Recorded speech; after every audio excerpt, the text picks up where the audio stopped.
భూమి మీద కొత్తది అనేది ఏమీ లేదు. అది ఎప్పటి నుంచో మన తాతగారి నుంచి అవును ఆకాశం ఉంది, భూమి ఉంది, సూర్యచంద్ర నక్షత్రాలు ఉన్నాయి, అవే ఉన్నాయి అవునండి, అవి వస్తూ పోతూ ఉన్నాయి. కొత్తది ఏమీ లేదు అని ఆయన అంటున్నాడు అవునండి. కొత్తది ఏమీ లేదట. కానీ మనము కొత్తది అనుకుని ఉండగలుగుతామంటారా చెప్పండి? ఒక ఇంచుమించు అరగంట అయిపోయిన తర్వాత 12 దాటింది అనుకోండి, ఆల్రెడీ మన ఇండియాలో ఎంత అంటే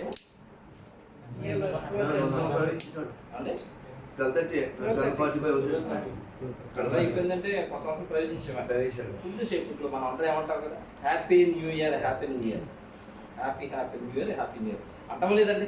ఒక్కసారిగా సోలొమోన్ గారు అన్నా, సోలొమోన్ గారు తాతయ్య గారు అన్నా కూడా అస్సలు ఇటు వస్తువులు మనం అవునండి హ్యాపీ న్యూ ఇయర్ తప్పనిసరిగా అంటాం. అయితే కొత్త సంవత్సరం గురించి అంటే సంవత్సరాలు జరుగుతూనే ఉంటాయంట. సొలొమోన్ గారు చెప్పినట్టు సంవత్సరాలు ఎప్పుడు జరుగుతూనే ఉంటాయి. అంటే భూమి ఆకాశంలో దేవుడు కలగజేసిన కాడి నుంచి కూడా సంవత్సరాలు జరుగుతూనే ఉంటాయట. అయితే జరుగుతున్న సంవత్సరాల్లో దేవుడు కొంత పరమార్థాన్ని ఉంచాడు. ఆ పరమార్థాన్ని మరి దేవుని ప్రవక్త అయిన హబక్కూకు తెలియజేస్తున్నాడు. దేవుని ప్రవక్త అయిన హబక్కూకు ఆయన ఏమంటాడంటే సంవత్సరాలు జరుగుతూనే ఉంటాయి. అయితే ఆ సంవత్సరంలో ఉన్న పరమార్థం కనుక తమ పిల్లలు తెలుసుకుంటే వారి జీవితంలో నూతనముగా మార్చబడతాయి అన్నాడు ఆయన. చూద్దామండి హబక్కూకు గ్రంథము 3వ అధ్యాయము 2వ వచనం. యెహోవా నిన్ను గూర్చిన వార్త విని నేను భయపడుచున్నాను. యెహోవా సంవత్సరములు జరుగుచుండగా నీ కార్యము నూతనపరచుము. సంవత్సరములు జరుగుచుండగా దానిని తెలియజేయము. కోపించుచునే వాత్సల్యము జ్ఞాపకము తెచ్చుకున్నాం. సరిపోతున్నారు అండి. యెహోవా ఏం చూస్తుందంటే, యెహోవా నిన్ను కూర్చుని వార్త విని నేను భయపడుతున్నాను అన్నమాట తర్వాత చెప్తానండి. ఎందుకు ఈయన భయపడుతున్నాడు అనేది వాక్యంలోనే వస్తుంది కాబట్టి. ఇక 2వ లైన్ చూసుకున్నట్లయితే యెహోవా సంవత్సరములు జరుగుచుండగా, సొలొమోన్ గారు చెప్పినట్లుగా ఏంటంటే సంవత్సరాలు జరుగుతూనే ఉంటాయట ఎప్పుడు కూడా అండి. మన తాతలు వాళ్ళ తాతలు కానీ భూమి ఆకాశాలు ఆదాము అవ్వల దగ్గర నుంచి కూడా కాబట్టి సంవత్సరాలు జరుగుతూనే ఉన్నాయి. దేవుడు భూమి ఆకాశం కలగజేసి ఆకాశంలో సూర్యచంద్ర నక్షత్రాలను ఏర్పాటు చేసిన తర్వాత మనిషి ఎప్పుడైతే సూర్యచంద్ర నక్షత్రాలను బట్టి ఏమండి రోజులు, దినములు, గంటలు, సెకండ్లు ఎప్పుడైతే కనుగొన్నాడో నాటి నుంచి మనము సంవత్సరాలు లెక్కింపు చేస్తూ ఉన్నాం. అప్పటి నుంచి కూడా సంవత్సరాలు జరుగుతూనే ఉన్నాయి అని అంటూ ఈయన కూడా ఎక్కువిస్తూ సంవత్సరములు జరుగుచుండగా అంటున్నాడు ఆయన. సంవత్సరములు జరుగుచుండగా ఏంటండి ఏమండి నీ కార్యము నూతనపరచుము. సంవత్సరము జరుగుచుండగా ఏమండి నీ కార్యము నూతనపరచుము. సంవత్సరాలు జరుగుతూనే ఉంటాయి ఏమండి. అయితే దానిలో దేవుని కార్యాలు ఉన్నాయట. సంవత్సరాలలో దేవుని కార్యాలు ఉన్నాయట. ప్రేమ సంగమం దేవుని కార్యాలు ఉన్నాయట. దేవుని కార్యాలు ఏమండి సంవత్సరాలు జరుగుతుండగా దేవుని కార్యాలు ఉన్నాయి. అవి ఆయన పిల్లల పట్ల జరుగుతూనే ఉన్నాయి. దేవుడికి స్తోత్రం చెప్తామా? జరుగుతూనే ఉన్నాయి. జరుగుతున్నా కూడా ఈయన ఏమంటున్నాడంటే నీ కార్యములను నూతనపరచము. అంటే దేవుడు చేస్తున్న కార్యాలు, దేవుడు చేస్తున్న మేలులు, దేవుడు చేస్తున్న అద్భుతాలు, ఆశ్చర్యకార్యాలు వీళ్ళు ఏం చేస్తున్నారంటే మర్చిపోతున్నారు. ఎవరండి ఇశ్రాయేలు ప్రజల గురించి హబక్కూకు చెబుతూ ఉన్నాడు. ఇశ్రాయేలు ప్రజల గురించి హబక్కూకు గారు చెబుతా ఉన్నారు. ఏమండి సంవత్సరాలు జరుగుతున్నాయి ప్రభా, సంవత్సరాలు జరుగుతుండగా నీ కార్యాలు నూతనపరచము. అంతకుముందు కార్యాలు జరగలేదా? అవునండి దేవుడు అని యెహోవా ఐగుప్తులోంచి కనాను దేశంలోకి తీసుకెళ్ళి వరకు ఎన్ని అద్భుత ఆశ్చర్యకార్యాలు చేశాడు ఆయన. చేశాడే లేదండి ఆయన? అవునండి ఎంతమంది గుర్తుందండి? అందరికీ గుర్తుంటుంది, మనసులో ఉంటాయి. ప్రియమైన సంగమం అవునండి అందరికీ గుర్తే ఉంటాయి. ఆయన ఆ యొక్క జనాంగాన్ని ఐగుప్తు దేశంలోంచి ఏమండి అక్కడ 10 గొప్ప కార్యాలు చేశాడు. ఐగుప్తులో ఉండగానే చేశాడు లేదండి? చేశాడండి. చాలా గొప్ప కార్యాలు చేశాడు. 10 గొప్ప కార్యాలు ఆయన ఐగుప్తులో ఉండగా చాలా గొప్ప కార్యాలు చేశాడు. అవునండి ఆ కార్యాలను బట్టే ఐగుప్తురాజు వాళ్ళని వెళ్ళనిచ్చాడు. ఆ గొప్ప కార్యాలను బట్టే ఐగుప్తురాజు ఆయన వెళ్ళనిచ్చాడు. ఆ తర్వాత వారు బయలుదేరి వస్తూ ఉండగా ఎర్ర సముద్రం అడ్డుగా వచ్చింది. ఎర్ర సముద్రం అడ్డుగా వస్తున్నప్పుడు వారు అక్కడ ఆగిపోతే వెనకాల మళ్ళీ పరువు హృదయం మళ్ళా కఠినపరిచి ఆయన కార్యాలు చూపించుకోరని మరి పరువు కఠినపరచగా మళ్ళా పరువు సైన్యమంతా వెనకాల వస్తుండగా ఎదుట ఎర్ర సముద్రం. ఎర్ర సముద్రం మళ్ళా 2 పాయలు చేయడానికి మళ్ళా గొప్ప కార్యం ఆయన. కాబట్టి ఇశ్రాయేలు జనాంగము ఆ యొక్క ఎర్ర సముద్రంలో ఉంచి మధ్యలో 6,000 మంది నడిచి వెళ్ళే వరకు కూడా ఆయన అంటే వెనకాల మేఘస్తంభం కలగజేశాడు. మళ్ళీ ఎద్దరికి రాకుండా వీళ్ళ ముందుకోకుండా. అవండి వీళ్ళకేమో ఎలుగు కలగజేస్తున్నాడు, వాళ్ళకేమో అవండి చీకటి మేఘము. అంటే పగల మేఘస్తంభం, రాత్రి అగ్నిస్తంభం. అనక దేవుని దూతే మరి ఇశ్రాయేలు ప్రజల పక్షము నుండి అవండి గొప్పగా గొప్ప గొప్ప కార్యాలు ఎర్ర సముద్రం 2 పాయలు చేసి 6 నేలను వారిని దాటించి, ఆ తర్వాత వారికి ఆహారం లేకపోతే ఆకాశం నుంచి మన్నాను కురిపించి, వారికి పోయక్కర్లేదు, కూర్చుకోవసం లేదు, ఏమంటే వండుకోవడమే. ఏమండి బండలోంచి నీళ్ళిచ్చి, ఏమండి బండలోంచి నీళ్ళిచ్చి ఎన్నో గొప్ప కార్యాలు. వారికి మాకు మాంసం కావాలి, అంతకుముందు మేము ఉల్లిపాయలు తినబోను, ఉల్లిపాయలు లేవు, మాకు మాంసం కావాలంటే కూరలు రప్పించి గొప్పగా తుప్పొచ్చి గొప్ప గొప్ప కార్యాలు చేశాడు ఆయన. ఇక ఐగుప్తు దేశంలో తీసుకెళ్తే చూడవసం లేదు. యెహోషువను అంటే కాలేబును ఆయన నిలువ పెట్టుకుని ఏమండి వారి ముందర నిలవలేని వీరిని ముట్టుకోకుండా వీరి పక్షాన్ని యుద్ధం చేశాడు ఆయన. దేవుడికి స్తోత్రం కలుగుతారు. ఆ తర్వాత సౌలు రాజుగా, దావీదు రాజుగా, సొలొమోను రాజుగా రాజులు పరిపాలన చేస్తున్నప్పుడు శత్రువులు వస్తూ ఉంటే వీరిని ముట్టుకోకుండా వాళ్ళ దేవదూతను కావాలని ఎన్నో కార్యాలు చేశాడు ఆయన. ఆ కార్యాలన్నీ ఏం చేశారండి? వీళ్ళు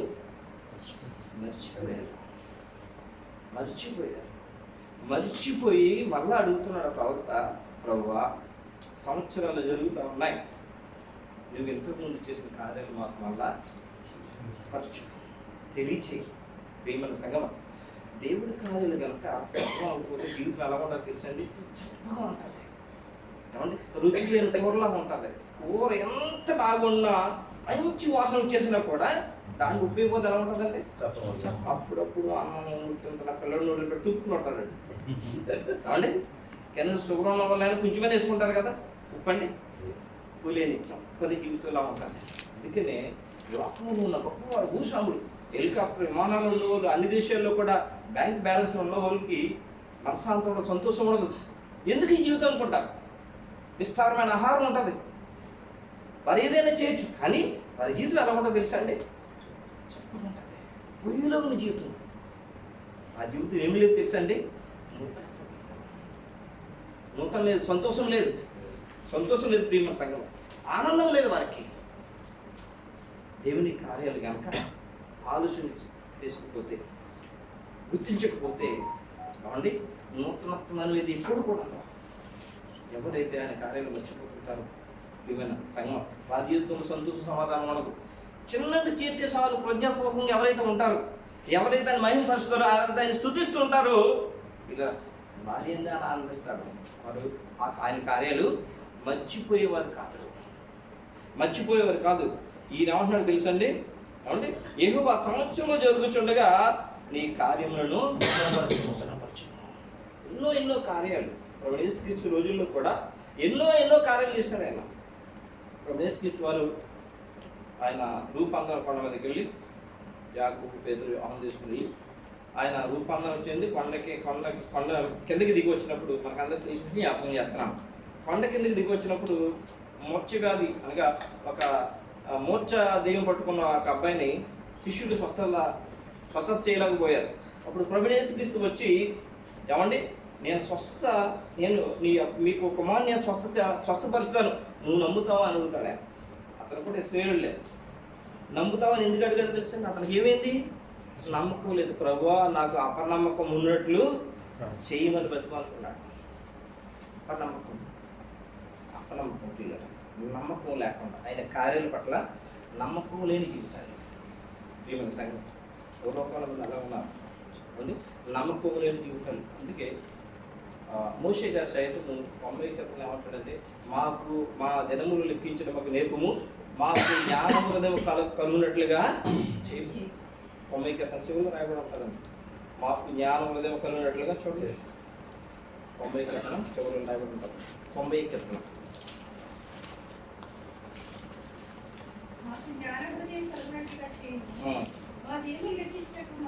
సరిపోతుంది.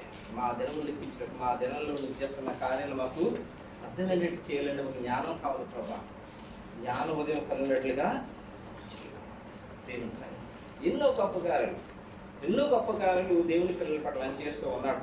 మర్చిపోయినట్లయితే ఏమీ ఉపయోగం లేదు. హబక్కూకు తన ప్రజల పక్షంగా ఏవైతే ప్రార్థన చేస్తున్నాడు, హబక్కూకు గారు ప్రార్థన చేస్తున్నారు తన ప్రజల పక్షంగా. ప్రభువా, సంవత్సరాలు జరుగుతున్న కార్యములను మా జనం మర్చిపోయారు ప్రభా. అందుకు పైన అంటాడంటే నేను భయపడుచున్నాను నేను చూసి అని అంటాడు. చూడండి, యెహోవా నేను గూర్చిన వార్త విని నేను భయపడుచున్నాను. ఎందుకు భయపడుచున్నాడు ఆయన? ఆయన చేసిన కార్యాలను మర్చిపోయి అవేత కలిగి ఇష్టానుసారంగా జీవిస్తే ఆయన ప్రతీకారం చేయదేవుడు. ఎంత బాగా ప్రేమిస్తాడో అంతగా ఆయన ప్రతీకారం ఇస్తాడు. దావీదు వదిలిపెట్టాడంటే, దావీదు హృదయానుసారుడే.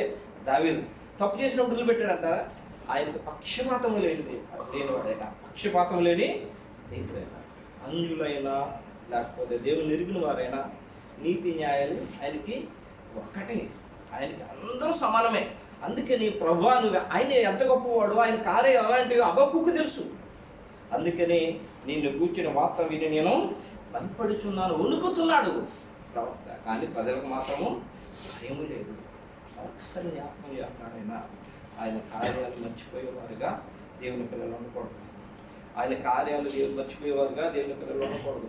మనం బయటకు వెళ్తున్నప్పుడు, బయట నుంచి లోపల ఇంట్లోకి వస్తున్నప్పుడు, మన పళ్ళు మీద ఉన్నప్పుడు, మనకి ఉద్యోగాలు ఉన్నప్పుడు, పిల్లలు చదువుకున్నప్పుడు ఆయన కార్యాలు జ్ఞాపకం వస్తూ ఉండాలి.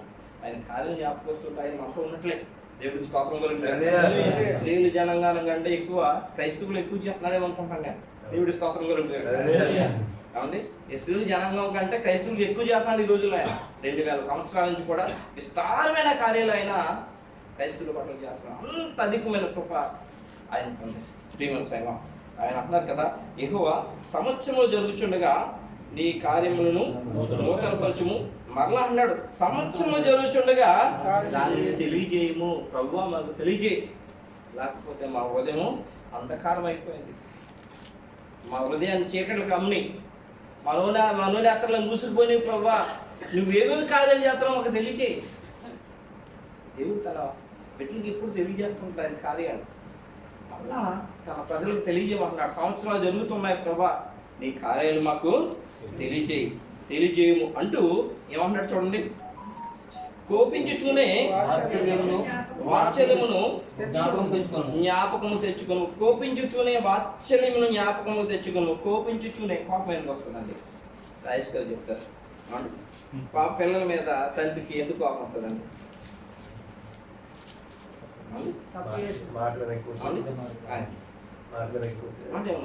అంతే కదండి, అంతే కదా. మాట వినకపోతే కోపం వస్తుంది. మాట ఎందుకు కోపం వస్తుంది? మాట మీద కోపం కాదు కదా. కోపించుచునే అంటే దేవుని కార్యం పట్ల వాళ్ళకి ఆసక్తి లేదు, దేవుని పని పట్ల ఆసక్తి లేదు. ఏమండి, అంతేకాకుండా చేయవద్దన్న పని అవిధేయత అంటే ఆలోచనగా మాట్లాడు.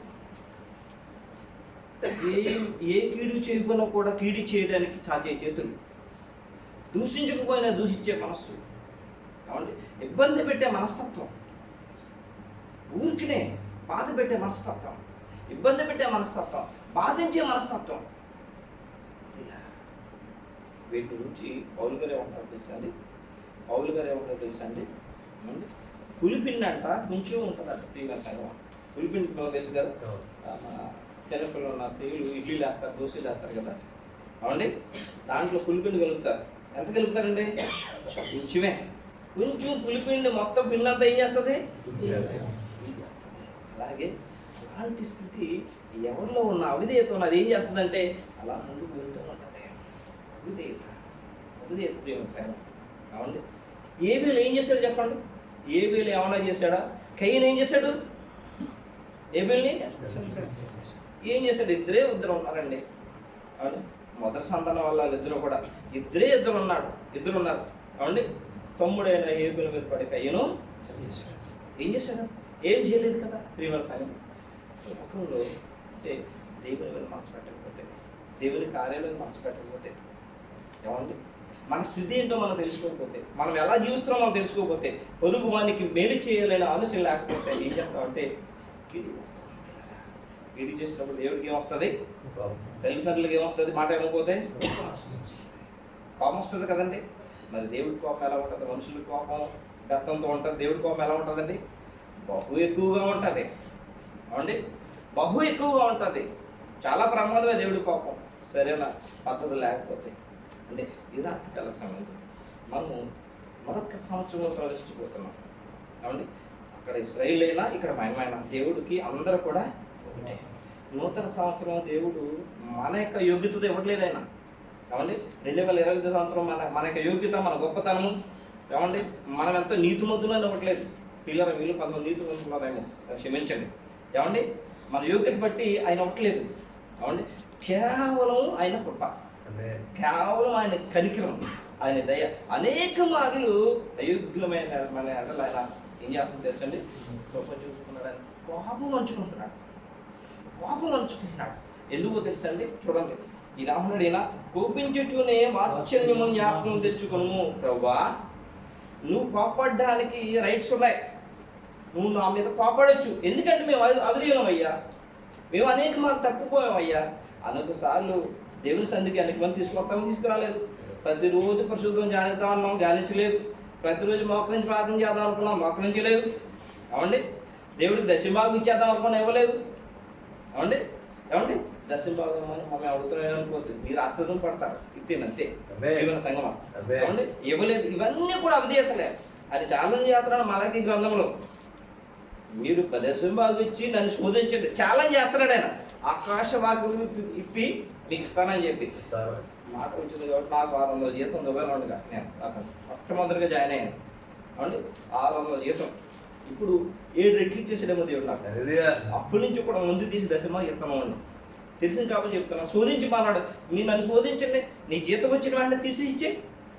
ఆయన సన్నిధి, ఆయన అంటాడు, ఆయన సేవపడతాడు, ఆయన పరిచయం, ఆయన గొప్ప కార్యాలు లోకంలో జరగడానికి, అనేక మంది తెలుసుకోవడానికి. ఆయనకి ఏమన్నా స్తుతులు ఏమన్నా తక్కువ, స్తోత్రాలు తక్కువ ఆయనకి? పరలోకముందు ఆయన నిత్యము రాత్రి మగళ్ళు యెహోవా పరిశుద్ధులు పరిశుద్ధులు, కెరూబులు సెరూబులు కోట్ల కొద్ది దేవతలతో పరిశుద్ధులతో నిత్యము స్తుతించుంటే పరలోక గమనే కదిలిపోతూ, ఏమంటే మారుపోకపోతుంది అట ప్రియుల. అలాంటి ఆయన మన ఏళ్ళ కృప చూపుతున్నాడు, మన నేల కనిపించి చూపుతున్నాడు. మనము ఆ ఏళ్ళ భయభక్తులు కలిగి ఉండాలంట ఆయన. అంటే ప్రభువా, నువ్వు కోపించడానికి రైట్స్ ఉన్నాయి. నిజమే ప్రభా, నువ్వు కోపించాలి. ఎందుకంటే మేము అవిధేయులు, అనేక మంది తప్పిపోయాం, అనేక సార్లు తెలుసుండి కూడా మేము పాపం చేసాం. ప్రభా, నువ్వు కోపించడానికి అర్హత ఉంది ప్రభా, నువ్వు కోపించు. అయితే నాయన మా మీద ఏం చేయాలట? వాత్సల్యం చూపు. వాత్సల్యం, వాత్సల్యం అంటే ఏంటో తెలుసు ప్రియుల? కరుణ, దయ. కరుణ, దయ అంటే ఒక వ్యక్తి మరణానికి పాత్రుడని నిశ్చయించిన తర్వాత, అవండి, అతనికి శిక్ష వేయకుండా తప్పించడం దేవుడికి స్తోత్రం. ఒక వ్యక్తి ఇతనికి మరణానికి పాత్రుడు, ఇంకా మరణించాలి, ఒక ఉరిశిక్ష చేయాలన్నప్పుడు, ఉరిశిక్ష అయిపోయినప్పుడు అతనికి బదులుగా ఆయన తీసుకోవడం. ప్రేమ మనకు తెలియదు ఎక్కడ ఉన్నాం ఇలా. మనం అందరం కూడా పాపము చేసి మరణానికి పాత్రమే, నరశిక్షక పాత్రలమే. అవునంటారా కదంటారా? మనమందరం కూడా నరశిక్షక పాత్రమే ప్రియమైన సంగమా. అవండి, మనల కొరకు ఏ దేవుడైతే ఆ యొక్క పరలోక దేవుడు మరణం అనే నిబంధన ఏర్పాటు చేశాడో, ఆ మరణాన్ని తప్పించడానికంటే దాన్ని ఏమంటారంటే వీలునామా, మరణమే వీలునామా రాశాడు. ఆ వీలునామా రాసిన ఆయనే ఆ వీలునామా కొట్టివేయాలి. కాబట్టి ప్రియమైన సంగమం, మనం చేసిన పాపాలన్నింటి నిమిత్తం ఆయన ఏం చేశాడంటే ఆ వీలునామా కొట్టేయడానికి రాసిన ఆయన వచ్చి నీకు నాకు ప్రపంచ మానవాల కొరకు ఏం చేశాడంటే ఆయనే ప్రాణం పెట్టాడు. మనం నిజంగా మరణానికి పాత్రమే, మనం నిజంగా ఆయన పాపానికి పాత్రమే. అయితే ఆయన వాత్సల్యము, కనికరం ఏం చేస్తుందంటే ప్రియమైన సంగమం, మరణమే కాదు కదా, మనం చేసిన తప్పుదాన్ని తుడిచివేస్తుందట. దేవుడికి స్తోత్రం. అనుదినము ఆయనకు వాత్సల్యము కలుగుతుందట. ప్రభువా, నేను అయోగ్యుని ప్రభా, ఒకసారి జ్ఞాపకం పెట్టుకోవాలి. దేవుడి సందులో ఏ ఉదయం ప్రార్థన చేసినా, సాయంత్రం ప్రార్థన చేసినా, మొట్టమొదట ఆయనకి చెల్లించవలసింది ఏంటో తెలుసా అండి? స్తుతియాగం. అది విరిగి నలిగిన అనే స్తుతియాగం, అర్పణ, అది బలి అర్పణ. దావీదు గారు అంటారు, విరిగి నరిగిన మనసే నీకు 57 కీర్తనలు అన్నట్టు చదవండి. 57 కీర్తనలు దేవుని సంఘం చివరిలో ఉంటారు.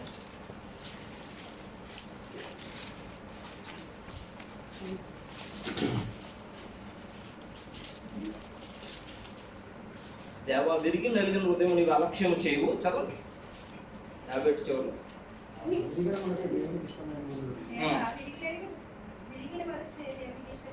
విరిగిన మనసే దేవునికి ఇష్టమైన బలులు దేవా. విరిగి నలిగిన హృదయం నీకు అలక్ష్యము చేయవు. విరిగి నలిగిన హృదయం అంటే ప్రత్యేతాప మనసు. ఆయనకి నైవేద్యం అని ప్రియమైన సంగమం. ఎప్పుడైనా దేవుని సన్నిధి సాయంకాలం కానీ ఉదయకాలం మంది మోకరించినప్పుడు ప్రస్తుతంగా మొదటగా ఏం చేయాలంటే వానికి మన హృదయం అర్పించేయాలి. ప్రభా యోగు గారు ఏమైనా అయితే ఆయన పిల్లల కోసం ఆయన బళ్ళు అర్పిస్తూ ఉండేవాడు. ప్రతిరోజు ఉదయం ముందుగా మన కుటుంబం గురించి మన గురించి ఆయనకి అది ఇచ్చేయాలి. ప్రభా నా గురించి, నా కుటుంబం గురించి, మా అతిక్రమంలో పాపదోషంలో మీ సన్నిధి ఒప్పుకుంటాను ప్రభా అంటే విరిగి నలిగిన హృదయం అది. నీ ముందట ఏమాత్రమో యోగ్యత లేమను ప్రభా, నేను కేవలం నీ కనికరం బట్టి నేను నా కుటుంబం జీవిస్తున్నామని విరిగి నలిగిన హృదయంతో ఆయన స్తుతించాలి మొట్టమొదటి. కాబట్టి అలాగూ చేసినప్పుడు ఆయనకి ఏం కలుగుతుందంటే వాత్సల్యం కలుగుతుంది. అంతకుముందు చేసినవన్నీ కూడా ఆయనకి జ్ఞాపకం పెట్టుకోడంట. అవునండి, అంతకుముందు చేసినవన్నీ కూడా జ్ఞాపకం పెట్టుకోవడం, జ్ఞాపకం ఉండవు ఇంకా ఆయనకి. మళ్ళా ఎలా ఉంటామో తెలుసు, ఆయన ఎదుట నూతనమైన వారముగా దేవుడికి స్తోత్రం చేద్దామా. అంటే కోపించుచునే వాత్సల్యము జ్ఞాపకముకు నూతనమైన వారముగా కనిపిస్తామంట ఆయన ఎదుట. నూతనమైన కుమార్తెగా, నూతనమైన కుమారుడుగా, మళ్ళా నూతన ఉత్సాహం, నూతన ఆనందమే. అలాగ నూతనమైన వారముగా కనిపిస్తే మళ్ళా ఆయన దీవులతో, ఆయన మేలులతో, ఆయన ఆశీర్వాదంతో నిరంతరము మళ్ళీ నింపుతూ ఉంటాడంట. ఎంతమంది నమ్ముతున్న విషయం అండి? హల్లెలూయా. కొద్దిసేపట్లో ఇంకా 1/2 అవర్లో మనం నూతన సంవత్సరంలో ప్రవేశించబోతున్నాం. ప్రియమైన సంఘం, మనమందరం కూడా తప్పనిసరిగా మోకరించి, నీ గురించి నాకు, నా గురించి నీకు తెలియదు, కానీ పరలోకమున్న దేవుడు తెలుసు మనం ఎలాంటి వారము, ఎలాగున్నాము. కాబట్టి మన ఉదయం ఆయన దగ్గర పదిలు పెడతాం. ఏమండి, మన ఉదయం ఆయన దగ్గర కుమ్మరిందాం. మనలో ఉన్న అవిధేయత అంతా కూడా ఒప్పుకుందాం. ఇది ఆర్థిక సమయం, నూతన మేలులు, నూతన ఆశీర్వాదంతో ముందుకు వెళ్తాం. అబ్బకు చేసిన ప్రార్థన దేవుడు ఆలకించి అంగీకరించి వారి జీవితంలో నూతన మేలు చేశాడు. మన జీవితంలో కూడా నూతన మేలు చేయడానికి సిద్ధంగా ఉన్నాడు. గత కాలంలో చేయని విషయాలన్నీ కూడా మనం జ్ఞాపకం చేసుకున్నాం. గత కాలంలో కూడా ఇదే విధంగా డిసెంబర్ 30 దాకా మనం అనేక వాగ్దానాలు చేసాం. దేవుడికి ప్రభా నువ్వు వది చేస్తే నేను చేస్తాను, నేను చేస్తే నువ్వు చేస్తాను చెప్పి అనేక వాగ్దానాలు చేసాం. అవి ఎంతవరకు మనం చేసాము, చేయలేదు మనకు అందరికీ తెలుసు. కాబట్టి అవన్నీ కూడా ఒప్పుకుందాం. ప్రభా మళ్ళా నూతన నిబంధన చేసుకుందాం. నూతన కార్యాలు, నూతన మేలు మన జీవితంలో పొందుకుందాం. అలాంటి దేవుడు మన భద్రపరచును గాక. ఆమేన్.